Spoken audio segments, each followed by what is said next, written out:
Hi, my name is John Green. This is Crash Course World History, and today we're going to talk about Africa. Mr. Green, we've already talked about Africa. Egypt is in Africa, and you haven't shut up about it the entire course. Yeah, that's true of me from the past, but Africa's big. It's like super big, much bigger than it appears on most maps, actually. I mean, you can fit India and China and the United States if you just fold in Maine. All of that fits in Africa. Like any huge place, Africa is incredibly diverse, and it's a mistake to focus just on Egypt. So today, let's go here, south of the Sahara Desert. First, let's turn to written records. Oh, right, we don't have very many, at least not written by sub-Saharan Africans. Much of African history was preserved via oral rather than written tradition. These days, we tend to think of writing as the most accurate and reliable form of description, but then again, we do live in a print-based culture. And we've already said that writing is one of the markers of civilization, implying that people who don't use writing aren't civilized, a prejudice that has been applied over and over again to Africa. But one, if you need evidence that it's possible to produce amazing literary artifacts without the benefit of writing, let me direct your attention to the Iliad and the Odyssey, which were composed and memorized by poets for centuries before anyone ever wrote them down. And two, no less an authority than Plato said that writing destroys human memory by alleviating the need to remember anything. And three, you think oral tradition is uncivilized, but here you are listening to me talk. But we do have a lot of interesting records for some African histories, including the legendary tale of Mansa Musa. By legendary, I mean some of it probably isn't true, but it sure is important. Let's go to the thought bubble. So there was this king, Mansa Musa, who ruled the West African Empire of Mali, and in 1324-ish, he left his home and made the Hajj, the pilgrimage to Mecca. He brought with him an entourage of over 1,000 people, some sources say 60,000, and most importantly, 100 camel loads of gold. I wish it had been donkeys so I could say he had loads of gold, but no, camels. Right. So along the way, Mansa Musa spent freely and gave away lots of his riches. Most famously, when he reached Alexandria, at the time one of the most cultured cities in the world, he spent so much gold that he caused runaway inflation throughout the city that took years to recover from. He built houses in Cairo and in Mecca to house his attendants, and as he traveled through the world, a lot of people, notably the merchants of Venice, no thought bubble, like actual merchants of Venice, right.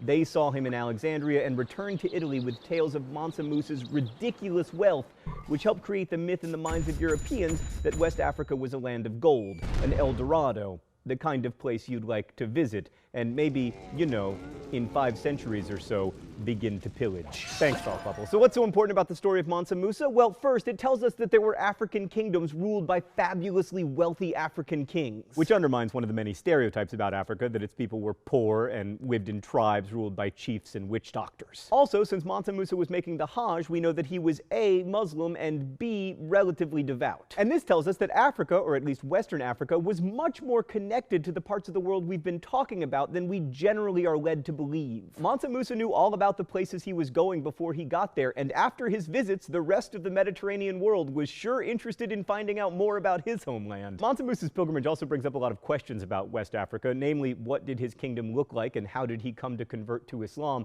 The first question's a little easier, so we'll start with that one. The Empire of Mali, which Mansa Musa ruled until the extremely elite year of 1337, was a large swath of West Africa running from the coast hundreds of miles into the interior and including many significant cities, the largest and best known of which was Timbuktu. The story of the Islamization of the empire, however, is a bit more complicated. Okay, so pastoral North Africans called Berbers had long traded with West Africans, with the Berbers offering salt in exchange for West African gold. That may seem like a bad deal until you consider that without salt, we die, whereas without gold, we only have to face the universe's depraved indifference to us without the benefit of metallic adornment. That went to an ominous place pretty quickly. Right, so anyway, the Berbers were early converts to Islam, and Islam spread along those pre-existing trade routes between North and West Africa. So the first converts in Mali were traders who benefited from having a religious as well as a commercial connection to their trading partners in the north and the rest of the Mediterranean. And then the kings followed the traders, maybe because sharing the religion of more established kingdoms in the north and the east would give them prestige,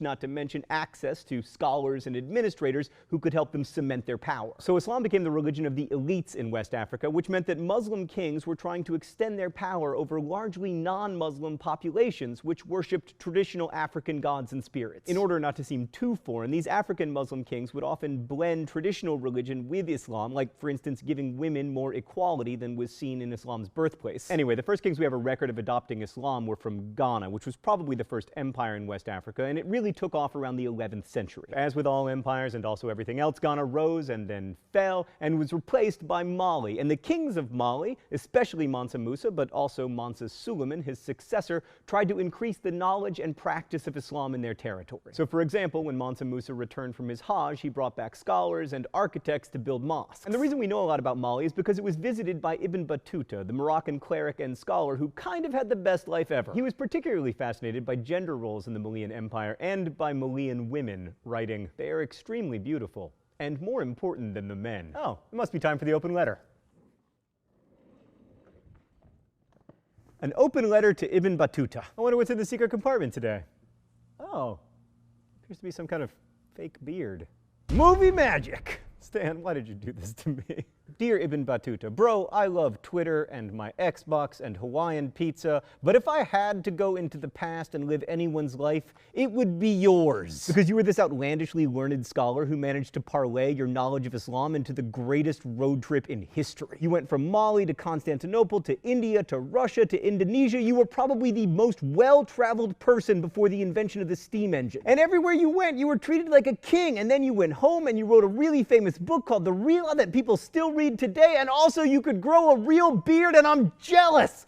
Best wishes, John Green. One more thing about Mansa Musa, there are lots of stories that Mansa Musa attempted to engage in maritime trade across the Atlantic Ocean, and some historians even believe that Malians reached the Americas. DNA investigation may one day prove it, but until then, we'll only have oral tradition. The Malian Empire eventually fell to Songhai, which was itself eventually overthrown for being insufficiently Islamic, all of which is to say that like China or India or Europe, West Africa had its own empires that relied upon religion and war and incredibly boring dynastic politics. Man, I hate dynastic politics. If I wanted to live in an ostensibly independent country that can't let go of monarchy, I'd be like Thought Bubble and move to Canada. Oh, come on, Thought Bubble, that's not fair. Shut up and take back Celine Dion. All right, now let's move to the other side of Africa, where there was an alternative model of civilizational development. The eastern coast of Africa saw the rise of what historians call Swahili civilization, which was not an empire or a kingdom, but a collection of city-states like Zanzibar and Mombasa and Mogadishu, all of which formed a network of trade ports. There was no central authority. Each of these cities was autonomously ruled, usually, although not always, by a king. But there were three things that linked the city-states such that we consider them a common culture: language, trade, and religion. The Swahili language is part of a language group called Bantu, and its original speakers were from West Africa. Their migration to East Africa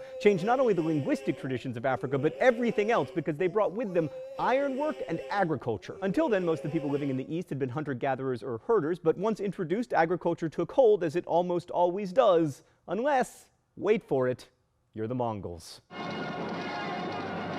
Modern-day Swahili, by the way, is still a Bantu-based language, although it's been heavily influenced by Arabic. On that topic, for a long time, historians believed that these East African cities were all started by Arab or Persian traders, which was basically just racist. They didn't believe that Africans were sophisticated enough to found these great cities. Now scholars recognize that all the major Swahili cities were founded well before Islam arrived in the region, and that in fact trade had been going on since the 1st century CE. But Swahili civilization didn't begin its rapid development until the 8th century, when Arab traders arrived seeking goods that they could trade on the vast Indian Ocean network, the Silk Road of the Sea. And of course, those merchants brought Islam with them, which, just like in West Africa, was adopted by the elites who wanted religious as well as commercial connections to the rest of the Mediterranean world. In many of the Swahili states, these Muslim communities started out quite small, but at their height between the 13th and 16th century, most of the cities boasted large mosques. The one in Kilwa even impressed Ibn Battuta, who of course visited the city because he was having the best life ever. Most of the goods exported were raw materials like ivory and animal hides and timber. It's worth noting, by the way, that when you're moving trees around, you have a level of sophistication to your trade that goes way beyond the Silk Road. I mean, if you'll recall, they were just trading like tortoise shells and stuff. Not again! Africans also exported slaves along the East Coast, although not in huge numbers, and they exported gold, and they imported luxury goods like porcelain and books. In fact, archaeological digs in Kilwa have revealed that houses often featured a kind of built-in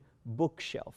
Learning of books through architecture nicely captures the magic of studying history. Archaeology, writing, and oral tradition all intermingle to give us glimpses of the past. And each of those lenses may show us the past as if through some funhouse mirror, but if we're conscious about it, we can at least recognize the distortions. Studying Africa reminds us that we need to look at lots of sources, and lots of kinds of sources, if we want to get a fuller picture of the past. If we relied only on written sources, it would be far too easy to fall into the old trap of seeing Africa as backwards and uncivilized. Through approaching it with multiple lenses, we discover a complicated, diverse place that was sometimes rich and sometimes not. And when you look at it that way, it becomes not separate from, but part of our history.